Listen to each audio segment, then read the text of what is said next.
Se você entrar neste momento no Google, fazer qualquer pesquisa, você vai ver que embaixo aparece um link ali sugerindo que toda essa discussão, pronto, tá aí de novo, ó.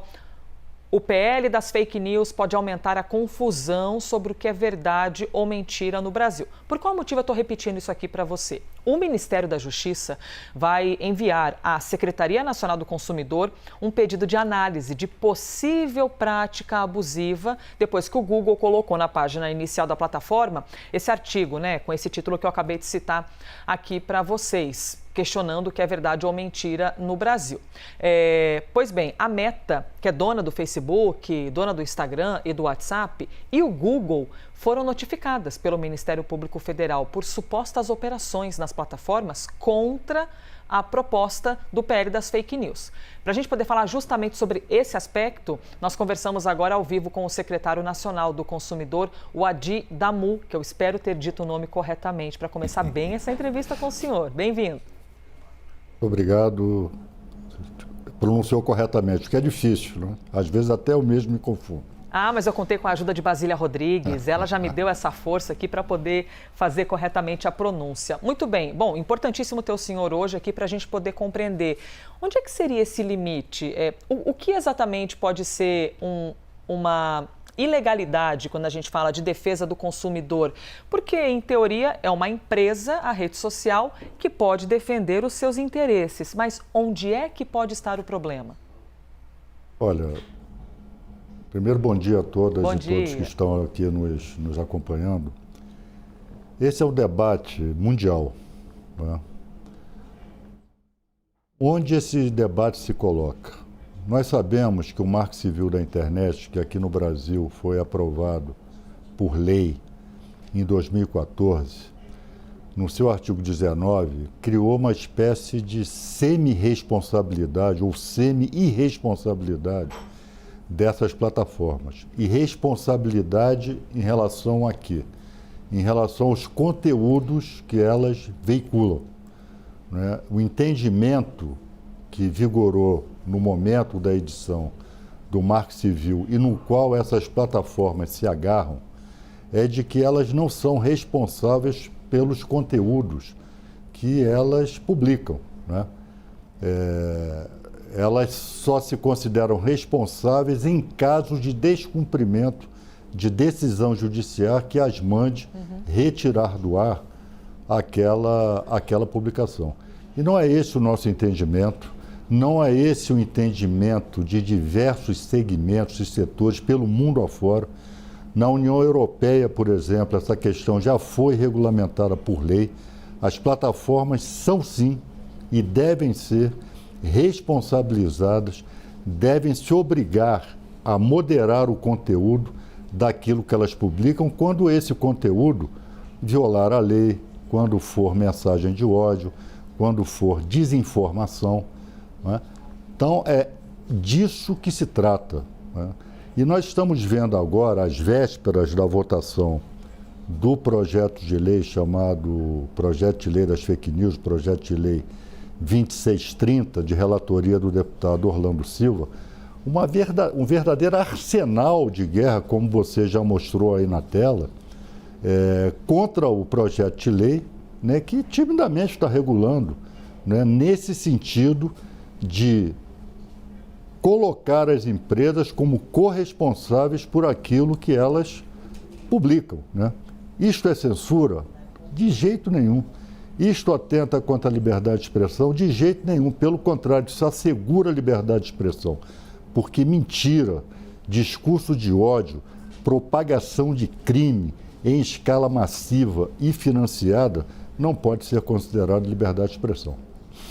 Seguimos aqui ao vivo com o secretário nacional do consumidor e agora eu chamo para a conversa a Basília Rodrigues para fazer-te uma pergunta. Secretário, Basília? Obrigada, Elisa. Secretário, obrigada pela entrevista. Depois dessa publicação na página oficial, né, principal do Google, de que o PL das fake news pode piorar a sua internet, mais recentemente, eles colocaram até uma outra frase dizendo que pode aumentar a confusão entre verdade e mentira. Qual ação a Secretaria Nacional do Consumidor já tomou, já fez uma avaliação de caso? Vocês notificaram o Google e no que isso pode dar? Basília, não é só isso. Eu fiz um teste antes de vir para cá. Eu coloquei no Google uma busca, né, sobre o PL 2630. É impressionante. É tudo direcionado para opiniões, né, contrárias ao projeto.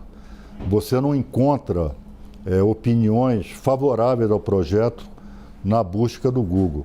Isso nos parece uma distorção. Isso nos parece uma prática abusiva. Todos nós sabemos que o Google detém cerca de 96% aí desse chamado mercado de busca. Isso cria uma assimetria esmagadora, né? Isto simplesmente elimina o debate entre aqueles que são favoráveis à regulação e os que são desfavoráveis. Essas plataformas são desfavoráveis, né? Já se manifestaram, só que elas atuam, usando o seu poder econômico, atuam a favor da sua tese, criando, como eu disse, essa assimetria, esse desequilíbrio absurdo, né, entre uma tese e outra. Então, nesse sentido, Basília, a equipe está reunida desde ontem, né, malgrado o feriado, e hoje nós teremos, daqui a pouco, ao meio-dia, uma entrevista coletiva com a participação do ministro Flávio Dino, né? E nós anunciaremos as medidas que serão adotadas em face desse cenário que nós estamos descrevendo aqui, que nos parece um cenário abusivo, né? Então, combinado com o ministro, ao meio-dia nós apresentaremos as medidas, né, que nós entendemos cabíveis em relação a esse cenário. Mas o que é possível antecipar? Vai fechar o cerco em torno das redes sociais, especialmente Google? Eu posso adiantar, Basília, nós vamos instaurar processo administrativo, vamos pedir explicações a essas plataformas, né? A Meta, que é dona aí do Facebook, do Instagram, do Google, né, que é do YouTube, enfim. Nós vamos cobrar explicações. Mas mais detalhadamente nós vamos anunciar nessa entrevista coletiva. Secretário, a gente sabe que os assuntos já são altamente judicializados, mesmo existindo lei. Na ausência de uma lei, né, contra fake news ou de repente, regulamentando essas liberdades dentro das redes sociais, se você não tem esse tipo de lei, é aí que você judicializa mesmo todos os assuntos, a exemplo do processo eleitoral que a gente viveu em outubro do ano passado. Supondo aqui que não seja aprovado esse projeto de lei, que não tenham decisões judiciais, de que maneira a Secretaria Nacional do Consumidor poderia atuar? Até que ponto pode ser até perigoso a Secretaria se colocar como um poder moderador ali, sobre um órgão regulador em cima das redes sociais, das big techs que têm um interesse financeiro gigantesco? Olha, sua pergunta é muito importante, né? E ela joga à luz uma série de aspectos aí, né, de acordo com o que você anunciou. A primeira questão, se o Congresso Nacional se abstiver, se essa votação for adiada, ou se o projeto for derrotado, não tenha dúvida de que o Poder Judiciário vai regulamentar. Eu não tenho a menor dúvida nesse sentido. Aliás, esse debate no Poder Judiciário, ele está bastante avançado, né? Já há um posicionamento por parte, né, desse poder, que parte dessa premissa que, do meu ponto de vista, é absolutamente correta. Esses domínios da internet têm que ser regulados. E por quê? Né? Primeiro, ninguém pode se colocar como irresponsável diante da lei, né? Qualquer exceção que diga, não, a não ser naqueles casos expressamente previstos em lei, né? Os inimputáveis, os menores, os indígenas, mas a regra é: todos nós somos responsáveis perante a lei e devemos arcar com as consequências dos nossos atos, né? E isso não pode ser diferente em relação às chamadas big techs, em relação a essas plataformas. Trata-se nesse momento de afirmação da nossa soberania jurídica, né? Da soberania do nosso ordenamento jurídico. Isso é um aspecto da soberania nacional. Nós sabemos, e eu não preciso estar aqui demonstrando isso, uma análise empírica superficial mostra que essas plataformas se transformaram em verdadeiras trincheiras do extremismo de direita aqui no Brasil, com os malefícios, com os danos que isso causou, inclusive à nossa democracia. Mas não só a nossa democracia, mas a população em geral. Vamos lá, eu posso dar o exemplo aqui da vacinação, né? Toda aquela propaganda anti-vacina traz consequências nefastas até hoje. O Brasil, que era um modelo de adesão vacinal, né? O Brasil, que era o modelo das campanhas de vacinação, nós estamos vendo hoje uma baixa adesão em comparação com tradicionalmente acontecia nos anos anteriores. E não só em relação à vacina da Covid, em relação a todas as vacinas.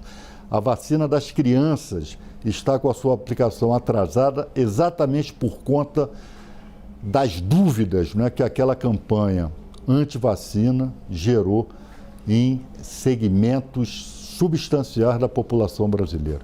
E nós não podemos ficar de braços cruzados em relação a isso. Isso é crime, né?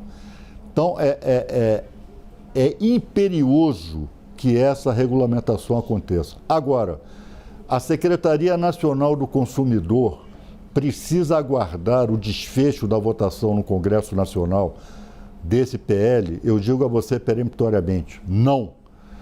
No âmbito das relações de consumo, né, e esta relação entre os serviços que essas plataformas oferecem, né, divulgam, e as pessoas que usufruem desse serviço, que se informam com essas desmedidas campanhas, que na verdade são campanhas de desinformação, isso é uma relação de consumo. E em sendo uma relação de consumo, nós temos o Código de Defesa do Consumidor, nós temos o Código Civil, nós temos o Estatuto da Criança e da Adolescência. Então, independentemente do que acontecer com esse projeto de lei 2630, a Senacom continuará atuando no sentido da defesa dos consumidores e das consumidoras, no sentido da soberania do nosso ordenamento jurídico. Muito bom poder ouvir-te, secretário. Obrigada pela gentileza de, inclusive, ir pessoalmente até a CNN. Ouvimos o secretário nacional do consumidor, o Adi Damu. Muito obrigada. Bom dia. Eu que agradeço. Bom dia a todas e todos.